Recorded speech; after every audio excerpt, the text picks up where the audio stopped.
আসসালামু আলাইকুম রহমতুল্লাহি ওয়া বারাকাতুহু। নাহমাদুহু ওয়া নুসাল্লি আলা রাসূলিহিল কারীম, আম্মা বা'দ। প্রিয় দর্শকবৃন্দ, কোরবানি সম্পর্কে বিশেষ কিছু আলোচনা। তো সর্বপ্রথমে আমরা জানি যে আল্লাহ রাব্বুল ইজ্জত মানুষ জাতিকে পৃথিবীর সমস্ত সৃষ্টিজীবের থেকে উত্তম বানায় আছেন। কোরআনে কারীমের বিভিন্ন জায়গায় আল্লাহ রাব্বুল ইজ্জত মানুষকে যে সমস্ত মখলুকাতের থেকে, সমস্ত সৃষ্টিজীবের থেকে উত্তম বানায় আছেন, এই সম্পর্কে আল্লাহ রাব্বুল ইজ্জত আলোচনা করছেন। যেরকম কিছু আয়াত আল্লাহ বলেন, লাকাদ খালাকনাল ইনসানা ফি আহসানি তাকওয়িম। অন্য জায়গায় ওয়ালাকাদ কাররামনা বানি আদম ওয়া হামালনাহুম ফিল বাররি ওয়াল বাহর ওয়া রাযাকনাহুম মিনাত তাইয়্যিবাত ওয়া ফাযযালনাহুম আলা কাসীরিম মিম্মান খালাকনা তাফযীলা। তো এইভাবে বিভিন্ন আয়াতে আল্লাহ রাব্বুল ইজ্জত মানুষকে অন্য সমস্ত মখলুকাতের থেকে উত্তম বানায় আছেন, তার কথা আলোচনা আল্লাহ রাব্বুল ইজ্জত আগ বাড়ায় আছেন।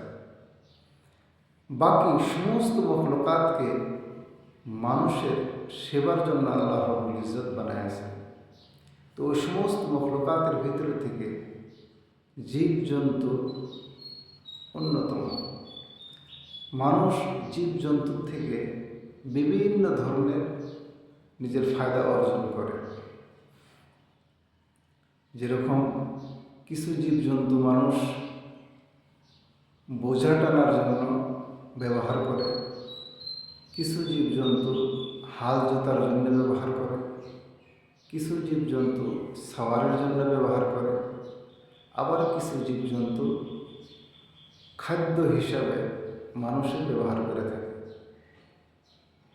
আল্লাহ রাব্বুল ইজ্জত এই সমস্ত জীবজন্তু থেকে কিছু জীবজন্তু মানুষের জন্য হালাল করেছেন এবং কিছু জীবজন্তু মানুষের জন্য হারাম করেছেন।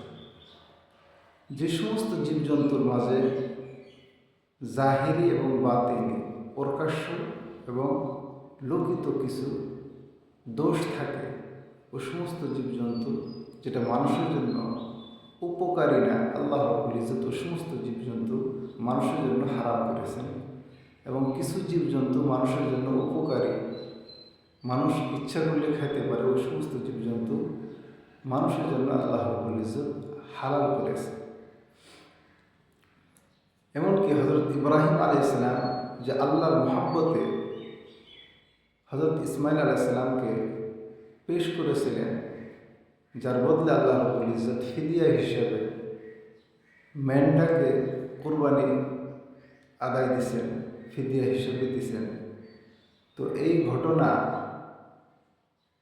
সামনে রেখে উম্মতে মুসলিমার উপরে আল্লাহ রাব্বুল ইজ্জত আল্লাহর মহব্বতে কোরবানি পেশ করা, জানোয়ারের কোরবানি পেশ করাটা ওয়াজিব করে দিয়েছেন। এমনকি রাসূলুল্লাহ সাল্লাল্লাহু আলাইহি ওয়াসাল্লাম বলেছেন, যে ব্যক্তি কোরবানি করার মতো সামর্থ্য রাখে, সে যদি কোরবানি পেশ না করে আল্লাহকে রাজি এবং খুশি করার জন্য, সে যাতে আমার মুসাল্লা অর্থাৎ ঈদগাতে না আসে। তো ইসলাম ধর্মে আল্লাহর মহব্বতে কোরবানি পেশ করার অনেক গুরুত্ব রয়েছে। তো যে সমস্ত জানোয়ার আমাদের উপরে হালাল করেছে, তার মধ্যে থেকে কিছু জানোয়ার আল্লাহর রাস্তায় আমরা কুরবানি পেশ করতে পারি। আল্লাহ রাব্বুল ইজ্জত আমাদেরকে কুরবানি পেশ করার জন্য তৌফিক দান করুন। ওয়া আখিরু দাওয়ানা আলহামদুলিল্লাহি রাব্বিল আলামিন।